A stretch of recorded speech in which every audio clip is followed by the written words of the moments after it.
어부가 되게 하리라. 네, 오늘 본문은 세례 요한에게 세례를 받으시고 이제 광야의 시험을 이기신 후에 공생애를 시작하신 예수님이 원래는 유대 땅에서 시작했습니다. 그러다 한 6개월 사역하다가 세례 요한이 잡히셨다는 소식을 들은 이후 본격적으로 갈릴리에서 사역을 시작하시는 모습을 우리에게 보여주고 있습니다. 예수님의 사역의 한 60%, 70%가 갈릴리 지역에서 진행이 됐다. 특별히 그 해변가를 돌아다니시면서 이 갈릴리 해변을 돌아다니시면서 사역이 집중이 되었다. 그렇게 이해하시면 됩니다. 자, 이 말씀도 우리가 좀 살펴볼 터인데 먼저 우리 지난 시간 배운 말씀 잠깐 한번 복습해 봅니다. 예수님은 세례 요한에게 세례를 받으심으로 죄인과 자신을 동일시하셨어요. 알겠습니까?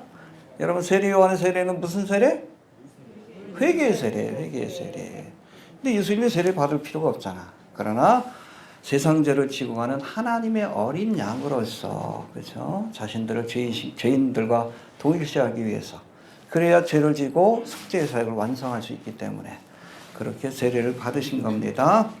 이렇듯 예수님이 세례를 받고 올라오실 때, 받으실 때는 죄인과 자신을 동일시하셨고, 올라오실 때는 하늘이 열려서 성령이, 그렇죠, 할렐루야, 온유하고 겸손하신 예수님의 그 성품, 그것을 상징하는 여러분 성령이 비둘기와 같이 강림하시고, 또 음성이 들려왔죠. 너는 내 사랑하는 아들이요, 내가 너를 기뻐하노라. 할렐루야. 그렇죠? 눈으로 성령이 강림하는 것을 보았고, 귀로는 하나님 아버지의 음성이 들려왔다. 할렐루야. 그러니까 예수님이 어찌 보면 공생애를 시작하시고 첫 일성이 뭐예요? 회개하라? 그래서 하나님의 나라를 이 땅에 만드시기 위해서 오신 겁니다. 여러분, 킹덤은 하나님의 나라의 킹덤인데 킹이 있어야 돼요. 지금 뭐 공화정 시대지만 여러분, 성경에서 완벽한 그런 정치의 제도는 왕정 시대라는 것을 우리가 알아야 합니다. 예수님이 왕으로서 다스리는, 할렐루야, 의로운 왕이 독재해야 여러분 평화로운 세상이 와. 무능하고 여러분 불의한 왕이 독재하니까 경제가 무너지고 그런 거 아니에요. 그렇죠? 독재가 나쁜 게 아니에요? 이해가 되십니까? 네. 자격이 없는 사람이 왕이 되니까 문제가 되는 거지. 예수님이 왕으로 오셔야 킹덤, 하나님의 나라가 이 땅에 이루어질 수 있는 겁니다. 마라나타, 주 예수의 오시옵소서. 그렇죠?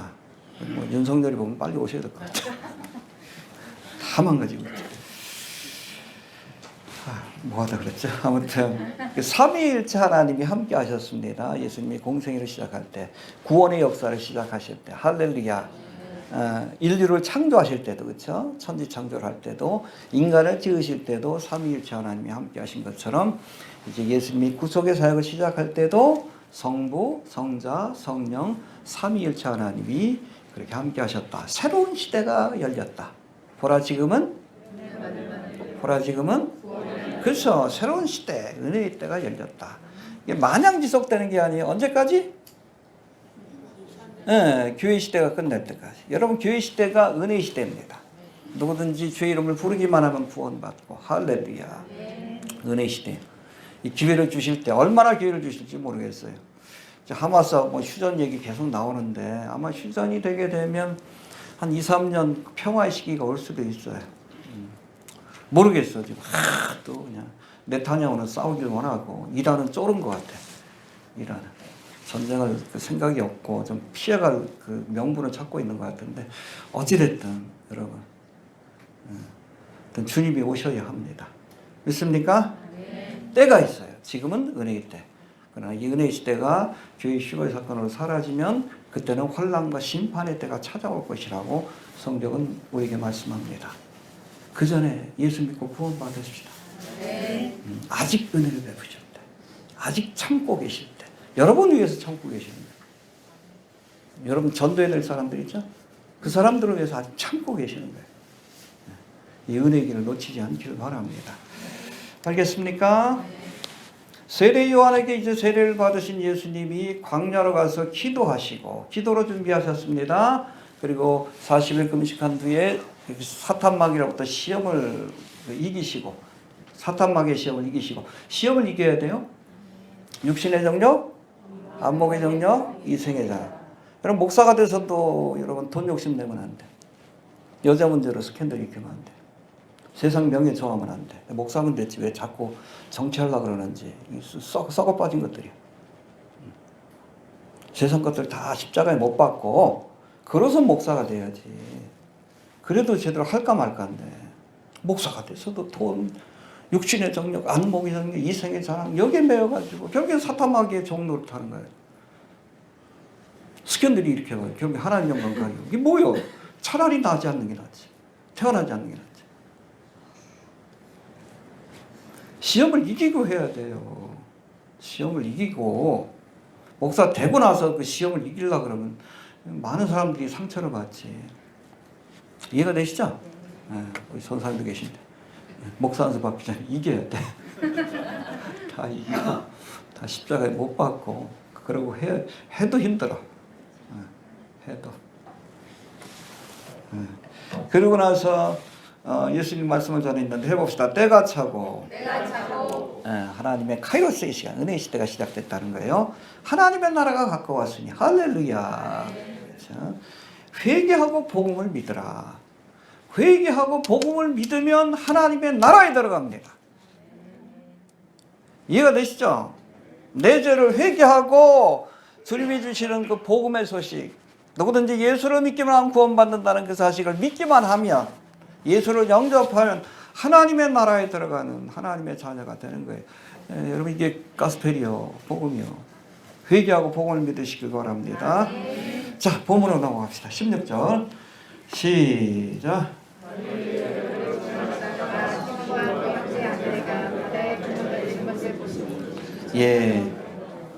저희는 어브라. 여기 보니까 시몬과 안드레가 형제지간입니다. 이게 형제들 많이 나와요. 뒤에 나오는 야고보와 요한도 형제지간이에요. 형제들이 많이 나옵니다. 예수님과 세리 요한도 사촌 아니면 육촌으로 알려져 있습니다. 뭐 족보 한번 볼까요? 이따가 보여요. 이따가. 시몬이 누구요? 베드로지. 자, 갈릴리 해변으로 지나가시다. 아까도 말씀드렸지만 예수님의 사역이 주로 어디서? 봅시다. 갈릴리. 보이시죠? 갈릴리. 여기 보면 주요 도시들이 나오죠? 그 나사렛이 여기 있고, 예수님이 자란 곳이고, 나인성 과부, 그쪽이에요. 그 다음에 디베랴. 남쪽에 디베랴 바다가 있죠? 여기는 관광지예요. 온천이 나옵니다. 그래서 이 갈릴리 바다를 뭐라고 얘기해? 디베랴 바다라고도 해요. 이 도시의 이름을 따서. 그다음 막달라 마리아 할 때 막달라. 서쪽에 있는 거예요, 다. 서쪽. 이 지역을 주로. 왜냐하면 여기 이방인 지역입니다. 막달라 마리아가 여기 출신입니다. 그 다음에 게네사렛. 그래서 여러분 이 갈릴리 바다를 뭐라고 해요? 게네사렛 호수라고도 합니다. 이 게네사렛이라는 그 뜻 자체가 하프라는 뜻이에요. 보면 여기 손하프 있죠? 하프처럼 생겼죠? 20km, 한 40km 이렇게 되는데. 분지에 한 200m 되어 있습니다. 절경이에요. 가서 보면 갈릴리 호수가 쫙 펼쳐져 있고 사방으로 병풍처럼 쫙 되어 있어요. 내년에 가셔요? 가시길 바랍니다. 이따가 영상 한번 보여드릴게요. 어떤 분이 찍어놓은 게 있는데. 그 다음에 게네사렛. 그래서 게네사렛 호수라고도 합니다. 이 갈릴리란 단어 자체가 반지라는 뜻이에요. 어떤 보면 이 골이 반지 같잖아요. 그렇죠? 바다가 갈릴리 바다. 갈릴리 바다가 있어서 갈릴리 지역이라고 얘기하는 겁니다. 이거 되시죠? 그 다음에 가버나움. 이따 나올 거예요. 누구의 고향이요? 누구 집이요? 누구 집이 여기 있어? 베드로의 집이 여기 있어요. 베드로의 집이. 그 다음에 주님 앞에 책망을 받았던 가버나움과 고라시나 벳세다야. 그렇죠. 여기에요, 여기. 예수님께서 많은 이적을 행했거든. 여기서 특별히 가버나움 같은 경우에 너무 많아. 백부장도 뭐 살리고 하인도 살리고 또 뭐 아무튼 많아요. 베드로 장모도 고치고 귀신도 쫓아내고 여러 가지 뭐 이적들을 많이 행했는데 회당장 야이로의 딸도 살렸어요. 가버나움에서. 굉장히 이적적 사건이 많은데 그런데 시큰둥했던 것 같아. 기적을 베풀 때는 좋아하다가 예수님의 복음을 받아들이지 않은 것 같아. 그러니까 예수님이 화가 나셔가지고 고라시나 가버나움아 벳세다야 소돔과 고모라에게 이런 은총과 기적을 베풀었으면 이미 회개했을 것이다. 책망하시는 장면이 나옵니다. 아무튼 여러분 갈릴리 사역의 중심지가 바로 이 가버나움이다. 이따가 또 나올 겁니다. 이따 한번 살펴봅시다. 근데 이 갈릴리 해변에서 누가 시몬과 안드레가 바다에 그물을 던지던지 물고기 잡는 어부였습니다. 해봅시다. 물고기 잡는 어부였다. 부자였을까 가난했을까? 의견이 나뉘네. 부자입니다. 중소기업의 사장 정도 된다고 보시면 돼요. 이따 한번 보여드릴게요. 가버나움에 보면 베드로 집터가 있어요. 그 위에 교회를 세워놨는데 꽤 큽니다. 여러분 예수님 당시에 단백질 공급원이 뭔 줄 아십니까? 양과 소가 아니에요. 이건 특별한 절기에만 먹을 수 있는 특별한 음식이요. 이해가 됩니까? 평상시에 양과 소로부터 젖을 짜가지고 그걸 먹지. 고기 어떻게 먹어? 그 비싼 거. 주된 단백질 공급원은 물고기예요. 갈릴리 바다에서 잡는. 여기 성지순례 가면 베드로 물고기 파는 식당이 있어요. 지금은 닫았대요. 코로나 때문에. 전쟁도 나고 해가지고. 그 베드로 물고기 뭔지 아셔요? 민물고기 가운데 그 뭐라 그러나? 역돔. 영어로 뭐라 그러죠? 필라테스. 그거예요. 그거 튀겨서 줘요. 가보면 식당에. 맛있어. 꽤나 맛있어요. 저도 성지순례 갔을 때 이 갈릴리 바다 거기 투어하는 게 있으니까 한국에 보면 저도 뭐 낚시를 좋아하니까 이 필라테스가 이렇게 몇 마리씩 모여다니는 게 보여요. 아무튼 그렇습니다. 이렇게 물고기를 잡아가지고 이 물고기를 가지고 여기 비아 마리시라고 해가지고 국제 무역 도로가 있으니까 이방 땅에도 수출하고 이스라엘 땅에도 수출했다. 그런 일을 한. 그래서 시몬과 안드레뿐 아니라 뒤에 나오는 누구요? 야고보와 요한도 어부입니다. 꽤나 부자였다라고 보시면 돼요. 그래서 요한은 나중에 보면 예수님 십자가를 질 때 제사장을 알고 있었어요. 예루살렘에. 왜? 물고기를 대준 거예요. 중소기업 사장 정도 됐다. 그렇게 이해하시면 됩니다. 물고기를 대줬기 때문에 평상시 제사장 식구들도 알고 있었던 거예요. 예수님이 십자가 재판을 받으실 때 요한이 들어가잖아. 베드로는 못 들어갔어. 근데 요한이 다시 와가지고 데리고 들어갔지. 그러다 3번 부인한 거예요. 그 사건이 있는 겁니다. 이해가 되시죠? 여러분 어부지만 가난한 사람들이 아니에요. 중소기업의 사장 정도 되는 꽤나. 그러니까 갈릴리 호수 당시가 한 400척 정도의 물고기 잡는 배들이 있었대요. 그리고 물고기 잡는 사람들이 꽤나 영향력이 있고 상권을 장악하고 있다는 그런 시대라고 이렇게 이해하시면 됩니다. 소론이 너무 긴데 아무튼 이 시몬과 안드레를 부르시는 장면인데 사실 여러분 요한복음 1장에 보면 이 사람은 이전에 세례 요한을 쫓아다니던 사람이에요. 해봅시다. 세례 요한을 쫓던 사람이다. 근데 세례 요한의 소개로 예수님을 쫓기 시작했어요. 요게 부르심 받기 전에. 그런데 그때는 예수님을 쫓긴 쫓았지만 물고기 잡는 일을 같이 하면서 쫓은 거예요. 평신도 사역자입니다. 이해가 되시죠? 그럼 직장 있죠? 직장 생활을 하면서 예수님을 쫓았어. 근데 요 사건 이후 갈릴리 해변에서 예수님이 나를 따르라. 이 청항은 뭡니까? 풀타임 사역자가 되라는 얘기예요. 다 버리고 쫓아라. 이제는 신학을 해서 사도의 길을 가라. 그렇게 초청하신 그런 장면이다라고 이해하시면 됩니다. 알겠습니까? 자, 예수님이 시몬과 안드레와 뒤에 나오는 야고보와 요한, 야고보 요한도 형제입니다. 족보가 복잡해요. 잘 아셔야 돼요. 잘 머릿속에 기억하시길 바랍니다. 베드로 안드레 형제. 야고보 요한 형제입니다. 누구의 아들이요? 야고보 요한은? 세베대의 아들로 나와요. 이거 이따 합시다.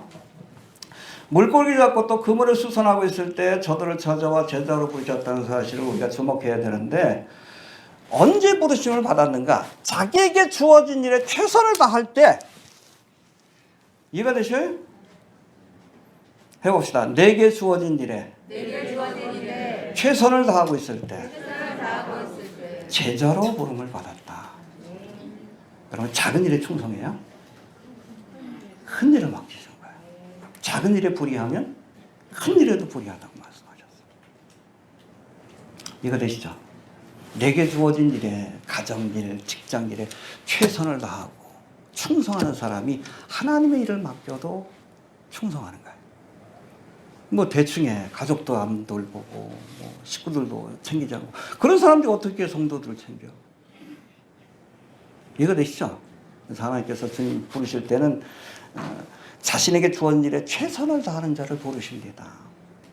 다윗이 그런 경우 아니에요. 사무엘 선지자 본다니까 다른 형제들, 7형제들은, 형들은 다 집안에 남아 있었어. 좀 떨어질 게 있을까 해서. 근데 다윗은 어떻게 했어요?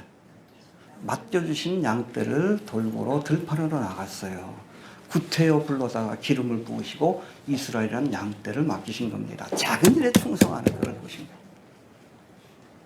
여러분, 사명을 맡길 때뿐 아니라 휴거의 사건을 묘사한 여러분 마태복음 24장에도 보면 휴거될 때 뭐 하고 있었어요? 흰옷 입고 뭐 찬송하고 있었어? 아니요. 남자들은 밭에 가서 쟁기질하다. 여자들은 집안에서. 그렇죠. 요즘 그런 얘기하면 또 차별한다 그러는데. 어찌됐든 자기에게 주어진 일에 최선을 다할 때 들림 받은 거예요. 마지막 때라고 그냥 아무것도 안 하고 그냥 뭐 저거 그냥 흰옷 입고 그냥 뭐 저거 하고 하나님 기뻐하지 않아요. 내게 주어진 일에 최선을 다하시길 바랍니다. 그런 사람을 부르시는 겁니다. 제자로도 부르시고 마지막 때에도 여하튼 자기 일에 최선을 다하다가 주님 앞에 부름을 받는 것이다. 알겠습니까? 네. 그렇게 최선을 다할 때에 주님께서 충성된 종이라고 그렇게 칭찬해 주시고 상급 주시는 거예요. 최선을 다합시다. 마지막까지. 교회 나와가지고 저거 하지 말아요. 교회 저 와서 공부하니까 나와서 저거 하지 마시고 주어진 일에 최선을 다하시길 바랍니다. 자, 17절 넘어갑시다. 시작.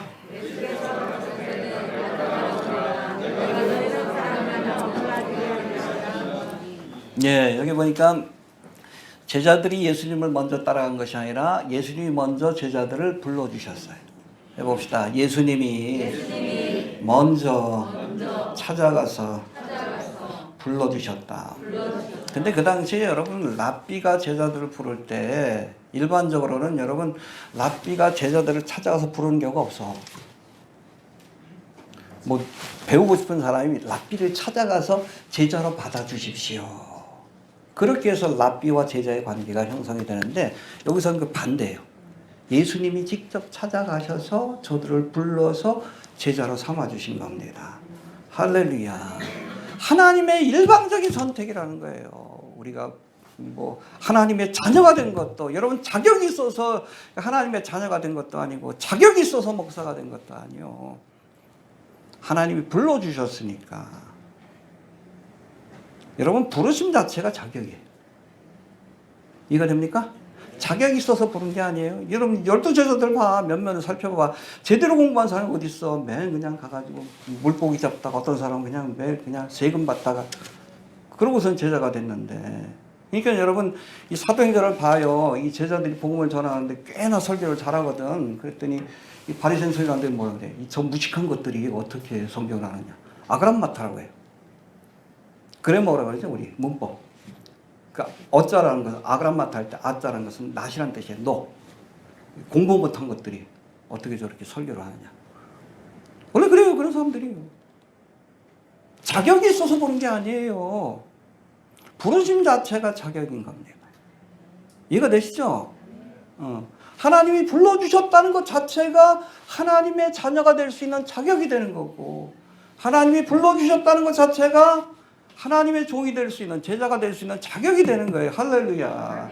저도 뭐 신학교 요즘도 그런지 모르겠는데 두 가지 질문해요. 구원받은 확신이 있느냐? 첫 번째 소명에 대해서. 그다음에 사명의 확신이 있느냐. 하나님이 너를 사명자로 불러주신 확신이 있느냐. 면접할 때 그렇다라고 대답 못하면 여러분 입학 취소되는 거예요. 두 가지 질문 꼭 합니다. 나머지는 다른 것도 질문하고. 소명이 있어야 돼요. 그리고 주님이 먼저 불러주신 겁니다. 할렐루야. 믿습니까? 예.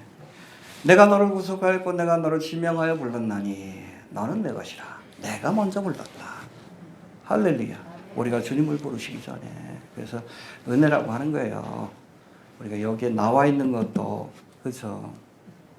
내가 어떻게 예수 믿게 됐는지 저도 신기해. 내가 어떻게 목사가 됐는지. 생각해보면 주님이 불러주신 거예요. 여러분 어떻게 마지막 때를 깨달았어? 저도 신기해. 응? 하나님이 알게 하신 거죠. 그렇죠? 응. 하나님이 먼저 부르심이 있었다. 우리가 그걸 항상 알아야 합니다. 예, 모든 게 은혜예요. 모든 게 내가 한 게 없어. 하나님이 나를 불러주신 거예요. 있습니까? 자, 그리고 여기 보니까 부르면서 뭐라고 하십니까? 예수께서 가라사대 나를 따라오너라. 해봅시다. 나를 따라오너라. 여러분 그리스도의 제자는 예수님만 쫓아가야 돼. 목사 쫓아다니지 마라. 사람 쫓아다니지 마라. 여러분 제자의 삶은 누구를 쫓아가는 거예요? 목사 쫓아가지 말아요. 응? 알겠습니까? 이단 교주들은 여러분 거짓된 교훈으로 사람들을 미혹해서 누구를 쫓게? 자기를 쫓게 해서 어떻게 합니까? 그 사람을 자기 노예로 만들어요. 성적인 노예, 물질적인 노예. 그 이단에 빠지면 여러분 평생 노예 생활하다가 결국엔 저들과 함께 지옥 가는 거예요. 제일 불쌍해. 이단에 빠진 사람들. 사람 쫓아다니지 말아요. 예수님 쫓아야지. 그게 예수님의 제자지. 베드로한테도 그랬잖아. 내 양을 먹이라. 네 양 아니야. 내 양이야. 목회자도 그래. 이걸 뭐 하나님의 양이라고 생각해. 여러분들이 예수님의 양이라고 생각하고 목자의 사명을 감당하는 거지. 예수님을 따르도록. 나를 따르도록 만들면 그 교주요. 교주. 가끔 보면 뭐 대형교회에서 스타 마케팅 하지. 우리 목사님 무슨 박사학위를 가졌고 유명하고 웃기는 소리 하지 마라. 목사가 스타가 되려고 하면 안 돼. 스스로 타락하는 길이야. 예수님만 그는 흥하여야 되겠고. 그렇죠. 예수님을 따라야 예수님의 제자. 나를 따르라 그랬어요. 저를 따르라는 게 아니에요. 예수님을 따르라. 그게 예수님의 제자입니다. 해봅시다. 예수님만 쫓아가자. 네, 사람 사람쫓아가지 않길 바랍니다. 자, 쫓아오면 뭐가 되게 하리라? 사람을 낚는 어부가 되게 하리라. 피셔맨이 되게 한다는 거예요. 네. 제자의 삶, 사도의 삶을 사람을 낚는 어부로 묘사한 것이 흥미로운데, 사실은 물고기를 낚는 어로 행위와 사람을 낚는 선교, 전도는 여러 가지 유사한 점이 많아요. 저도 뭐 낚시를 좋아하긴 하는데 요즘 체력이 딸려가지고 가는 것도 힘들어. 늙으니까. 근데 여러분, 이 전도하는 것하고 낚시하는 것하고 참 비슷해. 첫 번째, 물고기를 낚기 위해서는 때를 기다려야 합니다. 아무 때나 고기가 미끼를 무는 게 아니에요. 피딩 타임이 있어요. 바다에서는 언제가 피딩 타임? 낚시꾼들이 없네. 그러니까 바다에서 물고기 잡는 사람 다 합니다. 물이 움직일 때. 민물이든 썰물이든. 이해가 되십니까? 물이 움직이는 시간이 있어요. 물이 들어오면 한 3시간, 6시간 동안 가만히 있어. 근데 물이 또 다시 나가기 시작하면 물이 움직이죠? 그때 고기가 그 미끼를 먹습니다. 피딩 타임이라고 해요. 또 물이 들어올 때도 물이 움직이잖아. 그때 잡아야 돼. 아무 때나 낚시한다고 되는 거 아니에요. 그 민물에서는 어때?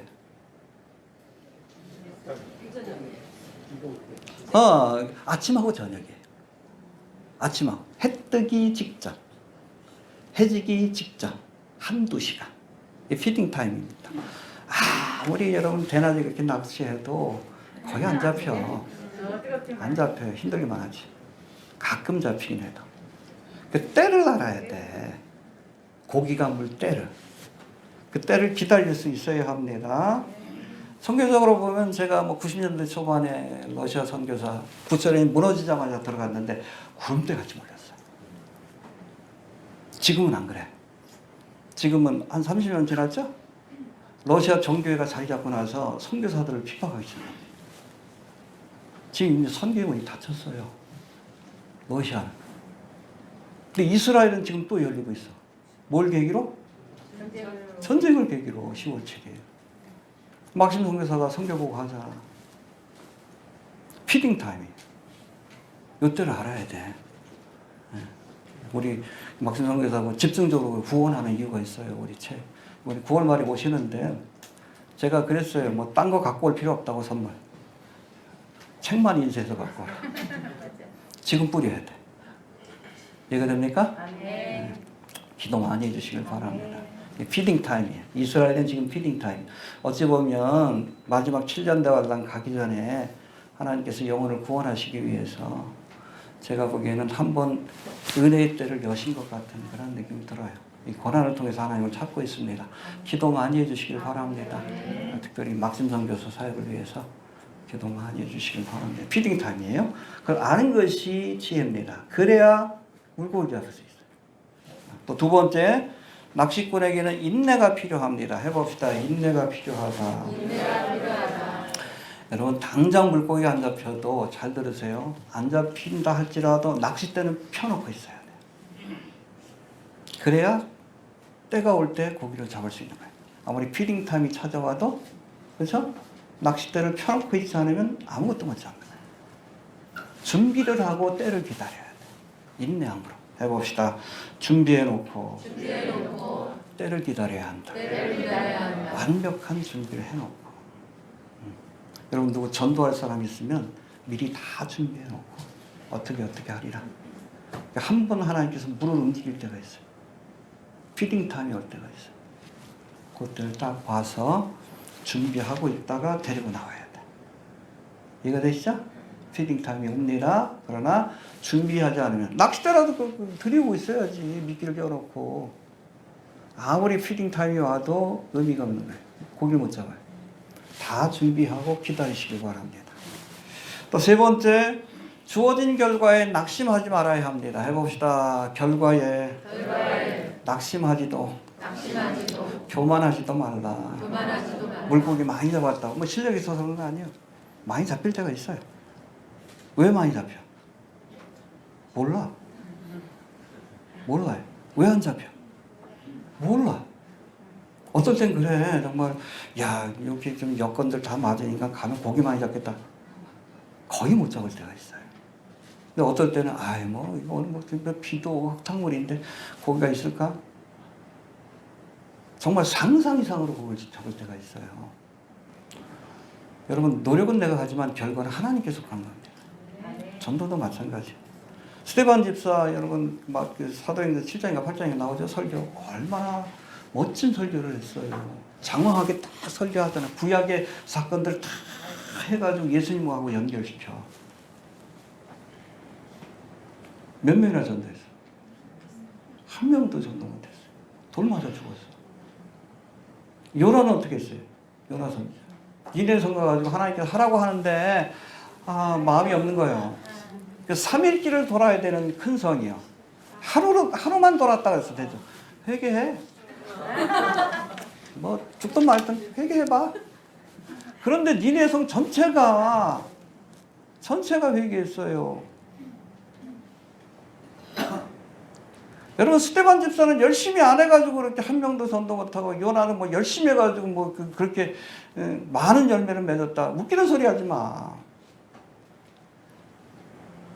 결과는 하나님께 속한 거예요. 스데반의 사명은 여러분 전하고 순교하는 게 사명이요. 뿌리고 하는 거예요. 피를 뿌리고 하는 게 그게 사명이요. 요나는 하나님께서 니네 성을 회개시키려고 보냈기 때문에 대충 전해도 거기에 하나님이 역사하신 거예요. 그러니까 우리가 원하는 결과를 얻었다고 교만해지지도 말고 또 열매가 없다고 낙심하지 말아야 합니다. 주어진 과정에 최선을 다했으면 그걸로 만족해야 합니다. 혹시 내가 전하고 죽는 사명을 맡았다 할지라도. 이해되십니까? 그래서 여러분, 목사는 특별히 하나님의 사명자는 성공을 지향하면 안 된다. 성공이란 뭐예요? 내가 원하는 것을 이루는 거예요. 나는 큰 교회 하고 싶어. 성공이. 그렇게 교회 키우는 건 성공이겠죠. 과연 그게 하나님이 기뻐하시는 일인가? 또 다른 문제예요. 성공이 아니라 승리를 지향해야 된다. 승리는 뭡니까? 하나님이 원하시는 일을 행하는 것이 승리요. 나는 큰 교회 만들고 싶지. 그렇죠. 성공한 목사로서 인정받고 싶어. 그러나 하나님은 그걸 원치 않아요. 돌받아 주는 걸 원할 수도 있어요. 외치다가 가길 원할 수도 있어요. 저 열매가 없이. 그래도 여러분, 내 뜻을 이루는 것이 하나님이 기뻐하시는 모습이 아니라 하나님의 뜻, 스데반 집사처럼 전하다가 여러분 돌 맞아 죽더라도 하나님의 뜻을 이뤘기 때문에 누가 위대한 사역자요? 천국 가서. 요나? 아니요. 억지로 했잖아.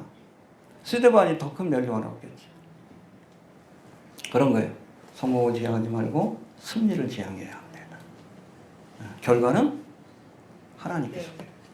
그래서 낚시에 오래 다니면 겸손해져. 그래서 고기를 잡는다고 안 그래. 만난다. 만나주지 않으면 못 잡아요. 내가 최선을 다해서 노력하지만 만나줘야지. 그런 거예요. 결과는 하나님께 속한 것이다. 고기는 잡는 게 아니에요. 만나는 겁니다. 자, 18절 넘어갑시다. 18절. 시작. 여기 예수님이 부를 때 베드로, 시몬과 안드레가 곧 해봅시다. 곧 유디스를 한다는데 마가복음에 이 단어가 굉장히 많이 나와요. 망설이지 않고 즉시 스트레이트웨이라고 되어 있는데 여러분 주님이 부르실 때 머뭇거리거나 망설이지 말고 곧 쫓아야 합니다. 믿습니까? 망설이지 마세요. 주님의 부른 만큼 귀한 게 없어요. 중요한 게 없습니다. 다른 거 여러분 아무것도 아니에요. 예수님이 부르실 때 곧 쫓아갈 수 있게 되기를 바랍니다. 누가복음 9장에 보면 예수님이 12제자뿐 아니라 다른 사람들에게도 나를 쫓으라고 제자의 삶으로 청하시는 장면이 나오는데 이때 어떤 사람은 내가 부친을 장사한 후에 쫓겠나이다. 쫓지 마. 아버지가 돌아가셨다는 얘기 아니에요. 연로하신데 돌아가시고 나면 나중에. 그 뜻이에요. 그 말이 그 말입니다. 지금 돌아가셨는데 장례식 치르고 아니요. 나이가 연로하신데 이제 돌아가시고 나면 장례식이라도 치르고 나서 홀가분해졌을 때 쫓겠습니다. 또 다른 사람들한테는 또 뭐라고 또 내가 나를 쫓아라니까 내가 주를 쫓겠나이다마는 나로 먼저 내 가족을 작별케 허락하소서. 부인한테 허락받아야 돼요. 그런 뜻이에요. 시부가 말리면 안 가겠다는 겁니다. 예수님이 뭐라고 했어요? 손에 쟁기를 잡고 뒤를 돌아보는 자는 하나님 나라에 합당치 않다. 제자의 삶으로도 합당치 않을 뿐 아니라 하나님 나라에 합당치 않은 사람이다. 곧 쫓을 수 있게 되기를 바랍니다. 망설이면 안 돼. 이것처럼 중요한 사건이 없어요. 내 인생에 있어서. 예수님이 나를 부르는 first calling이든 second calling이든 이 사건처럼 중요한 게 없어요. 모든 걸 다 버리고 쫓아도 될 만큼 너무나 중요한 사건입니다. 하나님이 날 불러주시는 거예요. 이게 얼마나 귀해. 머뭇거리거나 망설이지 마시고 곧 쫓을 수 있게 되길 바랍니다. 그런가 하면 여기 보니까 해봅시다. 그물을 버려두고 쫓았다. 그물 갖고 쫓아갈 수는 없잖아. 예수님 부를 때는 주님 앞에 주님을 쫓아다니는데 방해되는 것들은 다 버리고 쫓아야 됩니다. 뒤에 보면 야고보 요한도 배와 그물과 아버지도 두고 사꾼들도 두고 다 버리고 쫓았다라고 했어요. 여러분 예수님을 쫓는데 방해가 되는 것들이 있다면 버리고 쫓을 수 있어야 합니다. 알겠습니까? 여리고성의 소경바디메오도 그렇죠. 다윗의 자손 예수여 나를 불쌍히 여기소서. 하도 소리치니까 제자들이 그냥 좀 조용하라 그랬더니 더 크게 소리 질렀어. 가던 길을 멈추시고 오라고 하니까 바디메오가 어땠어요? 겉옷을 던져버리고. 소경인데 그지한테 겉옷은 그 집이에요. 집. 유일한 재산이요. 근데 예수님 앞에 나가는데 방해가 된다고 생각하니까 다 던져버리고 예수를 쫓은 거예요. 그런 결단이 있어야 돼. 그래서 있게 되기를 바랍니다. 그래야 여러분 예수님의 제자가 되고 은혜를 얻을 수 있는 거예요. 자, 19절 넘어갑시다. 19절. 시작. 조금 더 마시다가 세베대의 아들 야고보와 그 형제 요한을 보시니 저희도 배에 있어 그물을 빚는데 베드로도 물고기 잡는 중소기업 사장, 야고보와 요한도 물고기를 잡는 중소기업 사장의 아들들입니다. 세베대의 아들이라고 되어 있죠. 그물을 깃고 있었다고 했습니다. 여러분 갈릴리 바다에서 일반적으로 밤에 물고기를 잡고 낮에 수선을 합니다. 그물을 수선하는 거예요. 잡다 보면 그물이 찢어지니까 다 꼬매고 해야지. 예수님이 밤에 물고기를 잡던 베드로 안드레를 부르시고 어느 정도 시간이 지나서 그 다음에 그물을 수선하고 있던 낮에 야고보와 요한을 부르셨다. 이렇게 보시면 됩니다. 이해가 되시죠? 이 세베대의 아들들에 대한 유명한 일화가 마태복음 20장에 나오는데 예수님께서 마지막으로 십자가를 지고 또 사역을 완성하기 위해서 예루살렘으로 길을 가십니다. 뭐 하러 가시는 거예요? 죽으러 가는 거예요. 근데 그때 세베대의 아들의 어미가 누구요? 세베대의 아들의 어미면 누구요? 야고보와 요한의 엄마지. 괜히 복잡하게 꽈놔서 그렇지. 예수님 앞에 이 두 아들을 데리고 와서 치맛바람이죠. 뭐라고 청합니까? 데리고 예수께 와서 절하며 무엇을 구하니? 뭘 구했다는 거예요? 예수님이 예루살렘 가면 왕이 되실 줄 알고 예수님은 사실 뭐 하러 가시는 거예요? 죽으러 가는데. 얼마나 철이 없어. 십자가를 지고 죽으러 가는데 예수님이 왕이 되는 줄 알고 한 자리 없겠다고 치맛바람. 그럴만합니다. 그 상황이 나중에 설명해 드릴게요. 자, 예수께 가라사대 무엇을 원하느냐? 가로되 이 나의 두 아들을 주의 나라에서 하나는 주의 우편에 하나는 하나는 좌의정 하나는 우의정 시켜주세요.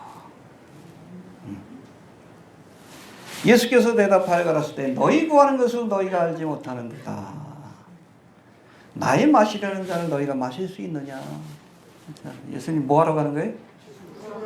좌우편이면 같이 죽어야 된다는 얘기. 저희가 말하되 할 수 있나이다. 참 말 조심해야 돼요. 그러니까 예수님 뭐라고 합니까? 가라사대 너희가 과연 내 잔을 마시려니와. 그래, 너희도 순교할 거야. 말한 대로 되는 겁니다. 하나님 앞에 함부로 얘기하면 안 돼. 그러나 내 좌우편에 앉는 것은 나의 줄 것이 아니요 내 아버지께서 누구를 위하여 예비하였든지 그들이 얻을 것이라. 아직도 빈자리예요? 여러분도 자격이 됩니다. 무슨 뜻인지 아시겠죠? 네. 이때 야고보와 요한이 얼떨결에 예수님이 마시려는 잔, 십자가의 잔이죠. 마신다고 했는데 이 말 때문에 12사도 가운데 이 야고보가 최초의 순교자가 됩니다. 그리고 요한이 마지막까지 산순교자로, 그렇죠? 죽고 싶은데 죽지도 못하는 거예요. 요한계시록을 기록하고 산순교자로 이렇게 남게 되는 거예요. 함부로 맹세하면 안 됩니다. 함부로 서원해도 안 돼요. 하나님이 들으십니다. 그냥 마음에 품고 있으면 괜찮아. 근데 입 밖에 되죠? 하나님이 들으십니다. 원망하는 말도 들어요. 조심하시길 바랍니다. 알겠습니까? 근데 잘 들으세요. 예수님의 어머니 이름이 누구죠? 또 야고보와 요한의 어머니 세베대의 아내가 누군지 아십니까 혹시? 이름? 살로메입니다. 살로메.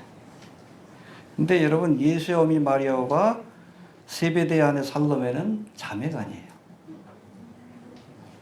자매가 아닙니다. 자매예요. 그러면 여러분 야고보와 요한은 예수님의 이종사처예요. 이종사처. 또 물고기 잡는 부잣집이야. 그 예수님이 십자가를 질 때에 맡긴 거예요, 요한에게. 네. 이제는 네 어머니처럼 모셔라. 이해가 되시죠? 그 장면이. 이종사천이에요. 이종사천. 세리 요한하고 한 6천 되고. 족보가 좀 복잡하죠?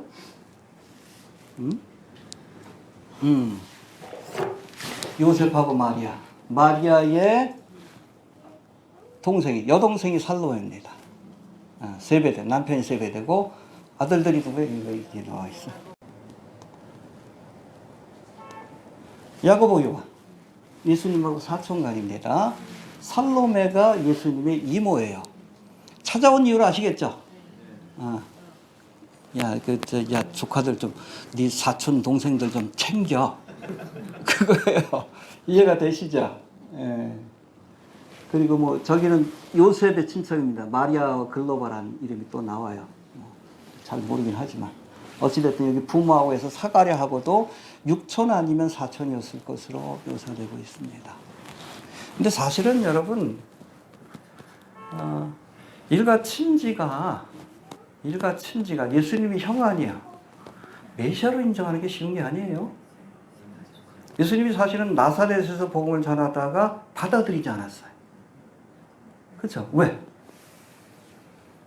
선지자가 고향 외에는 환영받지 않음이 없다라고 말씀하셨어요. 선지자가 왜 고향에서 환영을 받지 못해? 너무나 잘 알아서 그래요. 저쪽에서 뭐 병에다가 오줌 누는 것도 봤고 누군지 모르지만 그래서 어릴 때 그 모습도 보고 그러니까 또 여동생이 또 내 아내야. 그러니까 선지자의 고향의 마음밭이라고 얘기를 합니다. 일가 친지가 아주 큰 위대한 사람이 되면 존경할 것 같지만 아니에요. 오히려 멸시합니다. 권위를 인정하지 않아요. 선지자의 고향의 마음밭이라고 표현합니다. 야고보가 요한이 그랬어요. 어릴 때부터 봤던 형이요. 사촌 형이요. 그런데도 메시아로 인정을 한 거예요. 그러니까 위대한 거지. 그럴 수 있게 되기를 바랍니다. 족보를 알려드렸어요. 헷갈리지 않길 바랍니다. 그러니까 치맛바람 할 이유를 아시겠죠?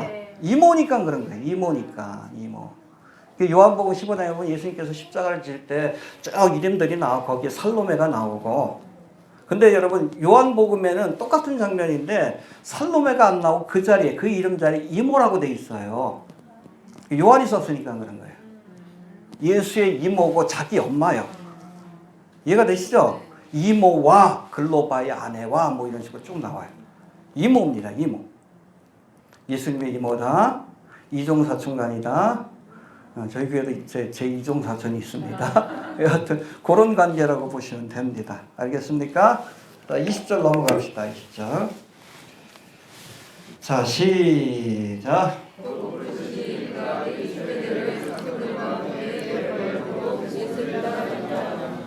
예, 아비 세배들의 사꾼들과 함께. 그러니까 사꾼을 들 정도로 굉장히 큰 물고기 잡는 일이 굉장히 컸던 거예요.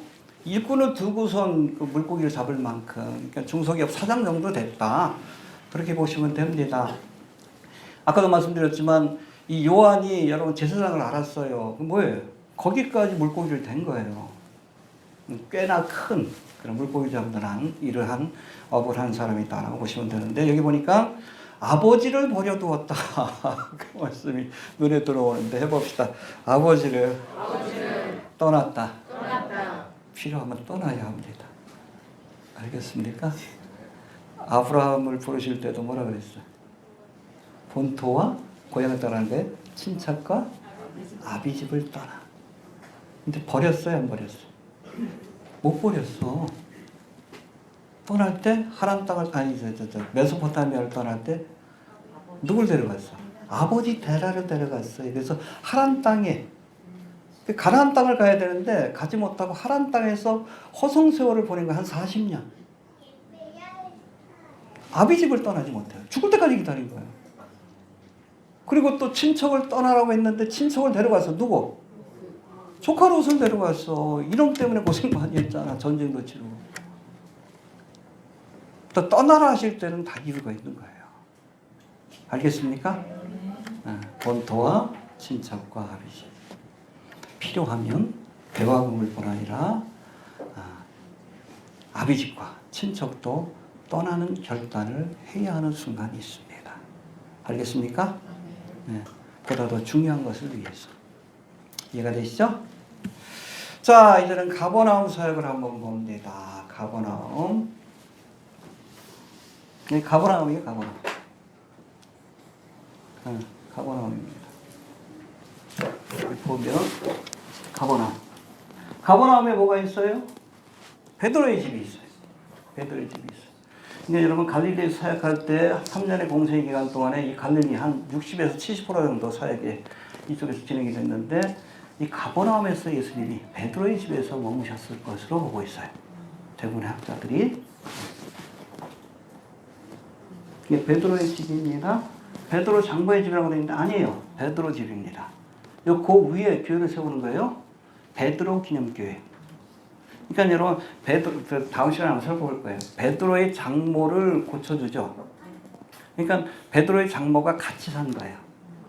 처가 식구들도 같이 산 거. 안드레도 같이 살고. 집의 규모가 꽤 컸던 겁니다. 집주인은 누구예요? 베드로예요. 베드로. 성공한 사업가였다. 그렇게 이해하시면 됩니다. 이해가 되시죠? 자, 21절 봅시다. 20절. 가버나움에 사요. 시작. 저희가 가버나움에 들어가니라 예수께서 그 안식일에 회당에 들어가 가르치시되. 예, 가버나움이 무슨 뜻입니까? 해봅시다. 나움의 도시. 나움의 도시. 나움의 마을이다. 이 나움은 누구예요? 선지자 나움. 선지자 나움의 출생지. 이것이 바로 가버나움이다라고 이해하시면 됩니다. 나움 선지자가 누구한테 복음을 전했죠? 말씀을 전했죠? 니느웨. 기억나세요?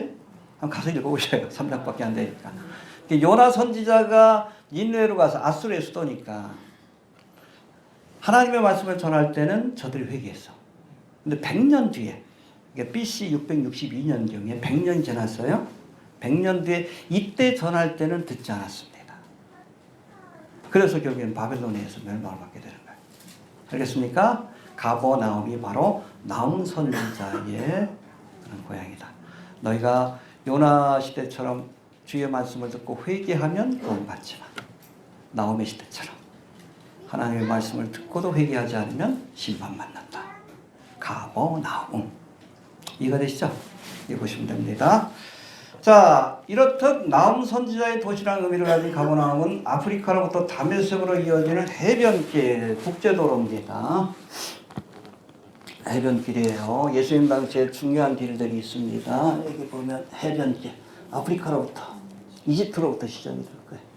가사, 아스돗, 아벳, 소고, 무깃도가 여기 있어요.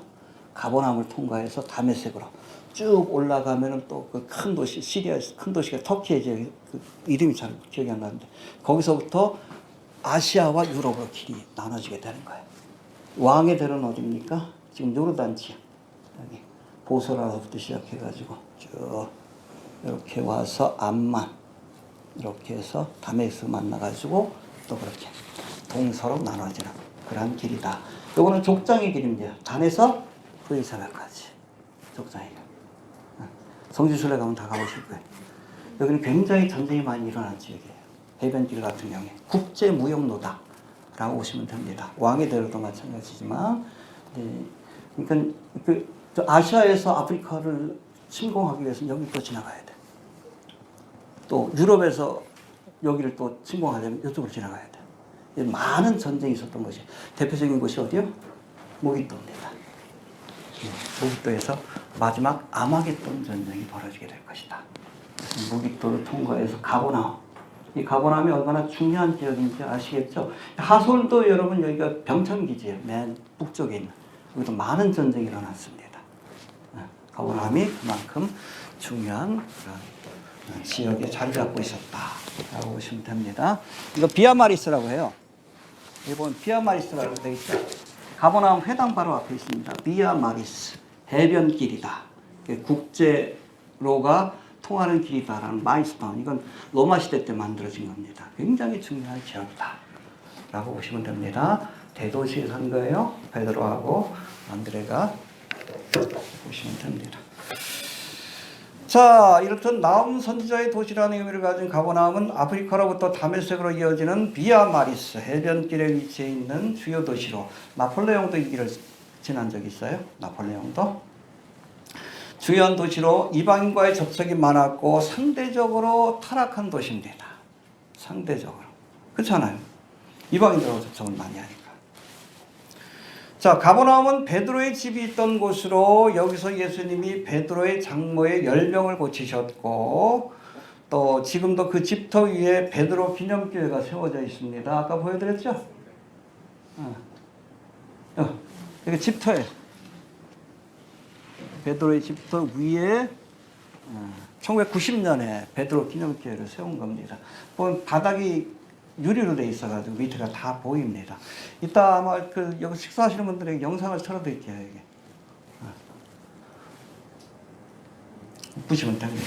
여하튼 자, 이외에도 복음서에 보면 예수님이 가버나움에서 행한 많은 이적들이 등장합니다. 뭐 회당장 야이로의 딸을 고쳤다. 이 가버나움 회당에 바로 옆에 회당이 있습니다. 또 백부장의 아이를 고친 사건도 있고, 지붕을 뜯어가지고 고친 중풍병을 고친 사건 있죠. 그 집이 누구 집이요? 명확하게 안 나오지만 베드로의 집일 것으로 이렇게 보고 있어요. 이해가 되시죠? 그러니까 그 베드로가 아무 말 못했지. 수리비 달라고 못한 거예요. 이해가 되시죠? 가버나움에서 벌어진 일입니다. 그리고 여러분, 예수님 제자 가운데 세리마태가 세금 거두다가 부름받았죠. 어디에서? 가버나움에서. 아주 얼마나 중요한 도시인 줄 아시겠죠? 예. 자, 이처럼 예수님의 큰 관심과 아주 집중적인 은혜를 경험한 이 가버나움이었지만, 저들이 그 말씀을 듣고도 또 이적을 보고도 회개하지 않자 예수님 뭐라고 합니까? 가버나움아, 내가 하늘에까지 높아지겠느냐? 음부에까지 낮아지리라. 내게서 행한 모든 권능을 소돔에서 행하였다면 그 성이 오늘날까지 있었으리라. 내가 너희에게 이르노니 심판날에 소돔 땅이 너보다 견디기 쉬우리라. 들었으면 은혜 받았으면 회개해야 되는데 그렇지 않았다는 겁니다. 이해가 되시죠? 자, 이제 갈릴리 사역의 중심지였던 가버나움에서 예수님이 행하신 일들 좀 살펴봅시다. 자, 21절 다시 한번 봅시다. 시작.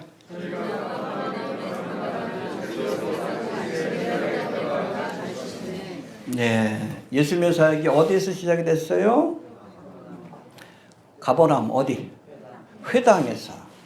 그 옆에 회당이 있어. 나중에 보여드릴게요. 바울도 여러분 선교할 때 어디를 들렀어? 회당. 선교의 중심지였어요. 예수님도 회당을 중심으로. 할렐루야. 예. 여러분, 회당이 언제 생겼습니까? 솔로몬 성전에 있을 때는 여러분 회당이 없었어요. 다 그냥 성전 가가지고 하나님을 섬겨야 돼. 근데 이게 무너지고 나서 바벨론에 의해서 그때는 성전이 없으니까 그래도 모여야지. 회당의 시대가 열리기 시작을 합니다. 회당은 BC 586년 바벨론에 의해 솔로몬의 성전이 무너지고 난 뒤 이방 땅에 흩어진 유대인들이 성전을 대신해서 모임을 갖던 장소입니다. 이해가 되시죠? 뭐 하려고? 하나님을 예배하기 위해서. 이후로 스룹바벨 성전이 세워진 이후에도 회당은 이스라엘 안팎에서 유대인들이 모여 하나님을 예배하는 장소로 사용이 되었습니다. 할렐루야. 그래서 여러분, 이 회당에서는 안식일에는 뭐해? 예배를 드립니다. 평일에는 학교예요. 가버나움 회당도 원래 2층이야. 저학년들 밑에서 가르치고 고학년들 위에서 가르치고, 또 특별히 마을에서 분쟁이 벌어졌을 때 법원의 역할도 했습니다. 하나의 중심지 역할을 했다라고 보시면 됩니다. 탈무드에 보면 어느 곳이든지 이방 땅이라도 상관없어요. 유대인 남자, 장성한 남자 10명이 모이면 회당을 만들게 되어 있습니다. 그래서 지금도 어디로 가든지, 전 세계 어디로 가든지 유대인들이 모여 사는 곳에는 뭐가 있다? 회당이 있다라고 보시면 됩니다. 이처럼 유대인의 회당에서 드려지던 예배와 성경 공부와 성도들 간의 교제가 훗날 교회 모임의 원형이 된 겁니다. 이해가 되시죠? 그러니까 여러분, 회당에서 예수님만 가르치면 돼. 유대인들이. 이해가 되시죠? 이미 하나님께서 뿌려놓으신 거예요. 그런 의미에서 본다면 하나님께서 교회 시대를 여시기 전에 먼저 유대인들을 통해 회당의 시대를 여셨다. 이해가 되시죠? 성전 중심이던 그들의 신앙을 회당 중심으로 옮겨놨다. 왜? 교회의 시대를 열기 위해서. 하나님께서 미리 준비하신 겁니다. 예수님이 오시기 전에 많이 준비됐잖아. 모든 길이 로마로 통한다. 선교의 길을 닦아 놓으셨고, 그리고 모든 언어가 헬라어로 통역이 됐어요. 언어를 통일시켜 놓으시고, 그 길을 따라서 사도 바울이 복음을 전한 거예요. 또 회당이라는 이 모임을 통해서 그래서 복음이 전파됐습니다. 그리고 이 회당이 바로 교회 모임의 원형이 되었다라고 보시면 됩니다. 알겠습니까? 자, 22절 봅시다. 22절 시작.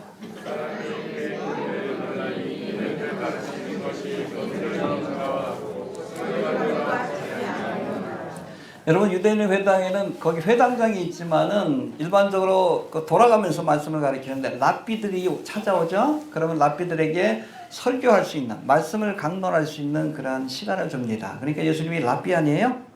말씀을 가르치는 랍비니까 그 시간을 얻어가지고 말씀을 전한 겁니다. 할렐루야. 근데 그 교훈, 그 말씀을 전할 때 그 교훈의 논란이 왜 놀랬어요? 서기관과 같지 않더라. 이 서기관들 랍비들인데, 말씀을 연구하는 사람들인데. 자, 예수님의 교훈과 서기관의 교훈에 근본적인 차이점이 있었다는 겁니다. 해봅시다. 차이점이 있었다. 이는 여러분, 예수님 당시의 서기관들은 성경 자체보다 성경을 해석한 조상들의 유전을 가르치는 데 힘을 쏟았어요. 성경 자체보다, 율법 자체보다. 이 율법서를 풀이해 놓은 것, 조상들의 유전이라고 합니다. 그러니까 탈무드에 그게 모아놓은 게 탈무드입니다. 그걸 가르치는 데 힘을 쏟았어요. 또 신앙의 본질보다 지역적인 문제에 매달렸습니다. 의와 평강, 희락, 성경의 핵심적인 교훈을 가르치기보다 이 손가락에 천사가 몇 명 앉을까? 이런 토론했어요. 모여가 이 짓 했어. 이 손가락 끝에 천사가 몇 명이나 앉을까? 그게 무슨 의미가 있어? 안식일에 몇 걸음 걷는 것이 안식일을 범하는 것이냐? 그래서 쓸데없는 규례들 만들어 놓은 거예요. 그러니까 예수님이 나는 안식일의 주인이다. 본질적인 의미를 깨닫지 않고. 안식일을 왜 주신 거예요? 그렇지, 안식하라고. 근데 안식 규례 지키다가 30몇 가지인가 그런데 쉬지도 못해. 어떻게 쉬어, 그거 지키려면. 쓸데없는 짓거리 하는 거지. 본질에서 벗어난 거예요. 신앙의 본질과 기업적인 문제에 매달렸고 몇 명이나 앉을 거야, 대천사가. 집에 가서 이것만 생각하시고. 쓸데없는 거예요, 쓸데없는 거예요. 또 자기들도 이해하지 못하는 장황한 말로 중언부언했습니다. 뭐 오늘 어떻고 어떤데 어떤 거 어떻고 결말이 없어. 자기들도 몰라서 그래. 이에 반해서 예수님은 조상들의 유전이 아니라 하나님의 말씀의 근거에서 전하셨습니다. 할렐루야. 그리고 사람의 권위가 아니라, 그렇죠? 누구는 이런 얘기를 했고 어떤 랍비는 얘기를, 아니요. 뭐 율법에 이렇게 말하지만 나는 너희에게 말하노니 성자 하나님의 권위로서 말씀을 선포하셨습니다. 그리고 복잡하게 설명하지 않았어요. 중언부언하지 않았습니다. 간결하게 하늘에 있는 새를 보라. 그렇죠? 들에 있는 백합화를 보라. 누구나 다 이해할 수 있는. 그러니까 그 말씀에 권위가 있었던 겁니다. 할렐루야. 설교도 그렇게 해야 되는 거예요. 중언부언하지 말고 엉뚱한 소리 하지 말고 성경만 얘기해야 돼. 그래서 예수님의 말씀이 서기관의 말씀과 같지 않고 권세가 있었더라. 이해가 되시죠? 그렇게 보시면 됩니다. 자, 그 다음에 23절, 24절만 봅시다. 25절부터는 못할 것 같아. 시간이 너무 많이 가서. 자, 23절 봅시다. 시작.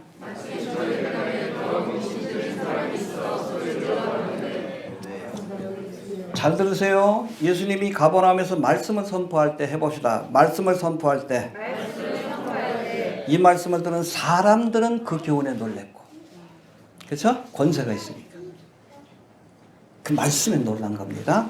그리고 귀신들은 소리 질렀습니다. 해봅시다. 사람들은 그 교훈에 놀랬고, 귀신들은 소리 질렀다. 여러분 예수님이 말씀을 전하실 때 하나님의 말씀이 선포될 때 사람의 심령이 변화됩니다. 우리 영혼이 변화돼요. 뿐만 아니라 귀신이 쫓겨나는 역사가 나타납니다. 어둠의 세력이 물러가요. 말씀 자체의 권세가 있기 때문에. 이거 되시죠? 귀신이 있어요, 없어요? 여기 나오는데 귀신이 뭐예요? 동양 사람들은 귀신에 대한 개념을 좀 잘못 갖고 있어요. 일반적으로 여러분 그 귀신이라는 단어가 헬라어로 다이모니오라고 되어 있는데 이거 뭐 해석하면 영어로 데몬입니다. 이거를 한국어로 그냥 귀신들이라고 했는데 악한 영이라고도 하고. 동양 사람들은 특별히 귀신은 사람이 죽어가지고 구천을 떠도는 영혼이다 라고 생각을 해. 또 그렇게 주장하는 이단도 있어요. 배려학교회 김기동 귀신론이 그거예요. 사람이 110년까지 살도록 돼 있는데 그 전에 죽으면 귀신이 돼가 떠돈대. 무슨 소리 하는지 모르겠어요. 성경적으로 이 귀신은 뭡니까? 타락천사들이에요. 타락천사들. 3분의 1이 타락했잖아. 누구하고 같이? 귀신의 우두머리가 여러분 루시퍼고 사탄이고 그 쫄개들이 귀신들이에요. 데몬스. 사탄 마귀 이게 여러분 그 뭐 루시퍼가 타락한 거고 세이탄 혹은 데벌 그 쫄개들이 그 사탄 마귀하고 루시퍼로 쫓아다니던 천사들 3분의 1이 같이 하나님을 대적하다가 심판을 받고 쫓겨나죠. 그들이 바로 귀신들입니다. 데몬스 타락천사들이다 라고 보시면 됩니다. 죽은 사람이 구천을 떠도는 게 아니에요. 알겠습니까? 예. 유교문화가 뿌리 깊은 동양에서는 이 귀신들이 조상신의 모습으로 나타날 때가 많아요. 왜 그래?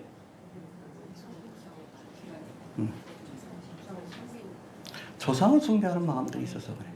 조상신의 모습으로 나타나야, 조상의 모습으로 나타나야 사람들이 쫓아내지 않고 섬기니까. 뭐 서양에서는 안 그래. 부모에 대한 개념이 없으니까. 뭐 이상한 모습으로 나타나는데 여러분 동양에서는 특별히 유교 문화가 있어서 그래요. 그러니까 귀신들이 메스크레이드 하는 거예요. 가면을 쓰는 겁니다. 내가 네 엄마다. 내가 네 할아버지다. 꿈속에서 나타나면 사탄아 몰라고 그러는데 귀신들이에요. 어떻게 알아? 옆에서 지켜봤으니까 어떻게 생겼는지 알지. 그러니까 그 모습대로 나타나는 거예요. 서양에서는 안 통해. 그런데 뭐예요, 그지? 그 사람들은 뭐 유교 문화가 없으니까. 동양에서는 그렇게 나타나요. 가면을 쓰는 거예요. 뭐 내가 네 할아버지다. 웃기는 소리 하지 마라 그래요. 타락천사입니다. 알겠습니까? 예. 죽은 사람이 그렇게 귀신 되는 거 아니에요. 타락천사가 메스커이드. 사탄도 광명한 천사의 모습으로 나타날 때가 있죠. 가면을 쓰고 나타난다고 보시면 됩니다. 요거는 특별히 우리나라나 이 동양에서 잘 맥히는 거지 서양에서는 그렇게 안 나타납니다. 알겠습니까? 뱀파이어처럼 나타나겠지. 문화가 달라서 그래. 가면을 쓰고 나타나고 싶다라고 보시면 됩니다. 성경에서 귀신들, 다시 말해 타락천사들이 가장 활발하게 활동하던 시기가 있어요. 이 땅에서. 언제예요? 노아의 홍수 심판 직전입니다. 그때는 어떻게 했어요? 하나님의 아들들, 이 타락천사들이에요. 욥기에도 나오지만 이 하나님의 아들들이란 용어 자체가 천사들을 의미합니다. 근데 노아의 홍수 이전에 하나님의 아들들이 사람의 딸들과, 그렇죠? 타락천사들이 인간의 딸들과 성적인 결합을 해가지고 뭐가 태어나? 네피림. 키가 뭐 몇십 미터가 되고 네피림들이 이 네피림으로 인해서 여러분 노아의 홍수 심판 이전에 여러분 순수한 인류의 혈통이 사라질 위기에 처하니까 하나님께서 노아를 통해서 당대의 완전한 자라고 돼 있죠. 그 원어를 보면 유전적으로 완전하다는 거예요. 네피림의 후손이 아니란 얘기예요. 노아와 그 후손들을 통해서 새롭게 역사를 시작하신 거예요. 이해가 되시죠? 네피림하고 싸우면 어떻게 이겨 인간이. 하나님께서 가두신 거지. 그 죄를 행한 타락천사들. 유다서에 그 나오는 거예요. 이해가 됩니까? 근데 여러분 마지막 때가 되면 롯의 때와 같고 노아의 때. 네. 귀신들의 역사가 강력하게 나타나는 때가 될 것이다. 지금 그렇잖아. 오컬트 문화가 쫙 퍼져 있고 귀신 섬기는 거. 용산에도 한 마리 있는데 귀신 섬기는 것들이 있는 거예요. 이게 말세의 징조입니다. 이해가 되시죠? 왜 우리나라 뭐 천공이니 뭐 방공이니 뭐 이상한 애들이 왜 저거 해? 이게 여러분 노세 때의 징조 중에 하나예요. 왜 여러분 귀신 들린 것들이 나라를 좌지우지해요. 지금 노세 때의 징조다. 하나님의 심판이 가까웠다. 그렇게 보시면 돼요. 노세 때입니다. 알겠습니까? 죄를 짓는 자는 마귀에 속하였나니 마귀는 처음부터 범죄함이니라. 하나님의 아들이 나타나신 것은 마귀의 일을 멸하려 하심이라. 알겠습니까? 자, 두 번째로 23절에 보니까 가버나움 회당에 나타난 귀신을 더러운 귀신이라고 묘사합니다. 성령님은 거룩한 영입니다. 그래서 여러분 예수를 믿고 성령 받으면 거룩해져요. 근데 귀신 들리면 악하고 음란하고 탐욕스럽고 더러워집니다. 저 용산에도 한 마리 있잖아. 악하고 음란하고 탐욕스럽고 더러워요. 교활하고. 쫓아내야 돼.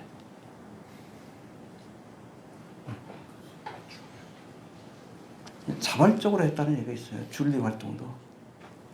우리 김 씨가 왜? 음란해서 그래. 아주 사악하잖아요. 교활하고. 왜? 섬기는 귀신이 악하고 음란하고 더럽고 교활해서 그래. 성령 받으면 거룩해집니다. 더러운 영에 아주 더러운 것들이요. 귀신 논하게 되는데 여하튼 그렇습니다. 다음 시간까지 할 거예요. 오늘 24절까지만 합시다. 시작. 우리를 멸하였나이까 난 당신의 육을 줄 아노니 하나님의 거룩한 자니라. 여러분 귀신들이 예수님을 보자마자 나사렛 예수요. 예수님 나사렛 출신이라는 것도 알아. 나는 당신이 누구인 줄 아노니. 알아. 하나님의 거룩하신 자이니이다. 성자 하나님인 것을 알아요. 제자들도 3년 지난 뒤에 비로소 고백했어. 베드로가. 주는 그리스도시요? 3년 걸렸어. 근데 귀신들은 보자마자 어떻게 알았어? 저 크고. 이 귀신들이 예수님을 먼저 본 거예요. 어디서 봤어? 타락천사니까 타락하기 전에 성자 하나님을 봤을 거 아니에요. 본 거예요. 알고 있는 사람이요. 근데 갑자기 나타나니까 깜짝 놀랐지. 이 양반이 왜 보서 왔어? 알고 있는 거예요. 구면이요, 구면. 귀신들하고 타락천사들하고 예수님은 구면이에요. 타락하기 전에 루시퍼하고 같이 성자 하나님을 받기지. 성부, 성자, 성령 삼위일체 하나님을 찬양했을 테니까. 구면입니다. 알고 있었어요? 귀신같이 알았습니다. 이미 여러분 천상에 있을 때 타락하기 전에 예수님을 봤기 때문에 그래요. 가는 곳마다 이 귀신들이 예수님을 먼저 알아봐. 놀래지. 왜 놀랬습니까? 나사렛 예수여 우리가 당신과 무슨 상관이 있나이까? 우리를 멸하러 왔나이까? 장차 예수님이 저들을 심판하신다는 걸 아는 거예요. 근데 왜 이렇게 일찍 오셨어요? 마태복음 8장에 보니까 예수님이 거라사 지방에서 군대 귀신을 쫓아내시죠. 거라사 지방. 이게 동쪽인데 이방인의 땅인데. 이 군대 귀신들을 쫓아내실 때에 이 귀신들이 뭐라고 합니까? 또 하나님의 아들이요. 예수님 성자 하나님인 거 안 거예요? 어떻게? 귀신같이. 아무튼 겁니다. 우리와 당신과 무슨 상관이 있나이까? 왜 우리 괴롭히려고 오셨습니까? 그런 뜻이에요. 때가 이르기 전에. 얘네들도 알아. 마지막 때가 되면 하나님의 심판을 받고 지옥에 떨어질 걸 알아요. 근데 왜 때가 이르기 전에 아직 뭐 때가 된 것도 아닌데 우리를 괴롭게 하려고 여기 오셨나이까? 그런 거예요. 왜? 재림의 때는 이들을 멸하시기 위해서 오시잖아. 요한계시록에 나오잖아요. 그렇죠? 또 저희를 미혹하는 마귀가 불과 유황불에 던지우니 거기는 짐승과 거짓 선지자들이 있어 세세토록 밤낮 괴로움을 받으리라. 사탄 마귀와 그 졸개들이 지옥불에 던져진다는 거. 이 심판받을 걸 알고 있어요. 근데 왜 벌써 오겠어요? 왜 한참 재미나게 살고 있는데 그 얘기요. 이 귀신들이 귀신같이 알아본 거예요. 왜? 타락천사기 때문에 가는. 타락하기 전에 예수님을 찬양하던 천사였기 때문에. 알겠습니까? 네. 나머지 또 재미난 게 있는데 다음 시간에 합시다. 재밌어. 우리 정의 확실하게 내시길 바랍니다. 요즘 UFO 현상도 사실은 타락천사 귀신들의 역할이라고 보시면 돼요. UFO 현상이 있죠. 거기 보면 납치돼 갖고 뭐 그건 실제로 일어난 사건입니다. 끌려간 사람도 있는데 여러 가지 사례들이 있어요. 그 사람들이 예수 믿는 사람들이 단체들인데 끌려갔는데 어떤 사람은 갑자기 이 외계인이 사라지는 경험을 한 적이 있어요. 예수님 몰랐더니 사라져요. 왜냐하면 여러분 외계인 존재 자체가 여러분 타락천사들이기 때문에 미혹하기 위한 것이기 때문에 그래요. 여러분 미국에서 그 로스웰 사건 아시죠? 1947년에 일어났습니다. 그게 왜 그런지 아셔요? 그때부터 외계인 어젠다가 시작이 됐어. 1948년에 이스라엘이 독립했어요. 그러니까 이스라엘이 역사 속에 나타나면 주의 시대가 끝나고 이스라엘의 시대가 시작될 걸 안 거예요. 휴거의 사건이 일어날 걸 알고 그때부터 준비한 겁니다. 외계인 납치 사건으로 미혹하기 위해. 지금 비디오에도 계속 나오잖아 자꾸. 아이용가 뭐 보면 외계인 사람을 데려가고. 휴거의 사건이 일어나면 사람들이 뭐라고 생각하고 있어? 외계인. 아니요, 타락천사들. 청미소로 목사는 그렇게 얘기를 해요. 이거 외계인이 아니라 내계인이다. 오래전부터 우리와 함께했던 타락천사들이다. 우리한테는 동양 사람들한테는 무슨 모습으로? 조상신의 모습으로. 또 외계인 좋아하는 사람들한테는 외계인의 모습으로. 메스코라이트. 알겠습니까? 그거 알아야 돼. 영적인 존재는 육까지 포함합니다. 천사들이 음식 먹죠? 그렇죠? 아브라함을 찾아왔던 천사들도 떡 먹었잖아. 그럼 뭐 노아 시대 때는 사람의 딸들과 성관계를 맺어가지고 후손을 남길 만큼 영적인 존재는 육까지도 포함된다라고 보시면 됩니다. 이해되시죠? 근데 외계인 그 UFO 같은 경우에 보면 이렇게 날아다니는 거 보면 3차원적인 개념을 뛰어넘어요. 3차원. 왜? 영적인 존재이기 때문에 그래요. 그 자체가. 갑자기 이렇게 싹 사라지고. 비행기는 그렇게 못하거든. 그렇게 할 수 있는 건 이게 영적인 기체이기 때문에 그렇습니다. 4차원 아니면 5차원의 그런 존재이기 때문에 그래요. 별거 아닙니다. 별거 아니에요. 마지막 때 미혹하기 위해서 그렇게 하고 있는 거다. 그렇게 하시면 됩니다. 예수님 당시에도 그랬고 지금도 마찬가지야. 지금도 마찬가지다. 자, 경본 내립시다. 나머지는 우리 다음 시간에 합시다. 네. 세례 요한이 잡힌 후 갈릴리에서 본격적인 사역을 시작하신 예수님은 시몬과 안드레와 야고보와 요한을 제자로 부르셨습니다. 야고보와 요한은 예수님의 사촌 동생들. 이렇게 보시면 돼. 예수님의 부르심을 받았을 때 이들이 배와 그물과 아비를 떠나 곧 예수님을 따랐다고 했습니다. 다 버리고 쫓을 수 있게 되길 바랍니다. 저를 따르는데 방해되는 것이라면 우리가 버릴 수 있는 결단을 해야 합니다. 베드로의 집이 있는 가버나움에 들어가신 예수님은 이곳 회당에서 말씀을 전하셨는데 이 말씀을 들은 사람들은 놀랬고 회당에서 더러운 귀신들은 소리 질렀다고 말씀했습니다. 예수님이 성자 하나님인 것을 보고 귀신들이 소리 지른 것인데 또 이어지는 귀신에 관한 말씀은 다음 시간에 합니다. 개봉박도 진도 나가려고 하는데 너무 할 게 많아. 그래서 제가 끊었어요. 했다가 한 2시까지 할 것 같아가지고 끊었습니다. 다음 시간에 기대하시길 바랍니다. 자, 우리 다 같이 한번 기도합니다. 하나님을 감사합니다. 오늘도 귀한 말씀을 통해 2000년 전 주님께서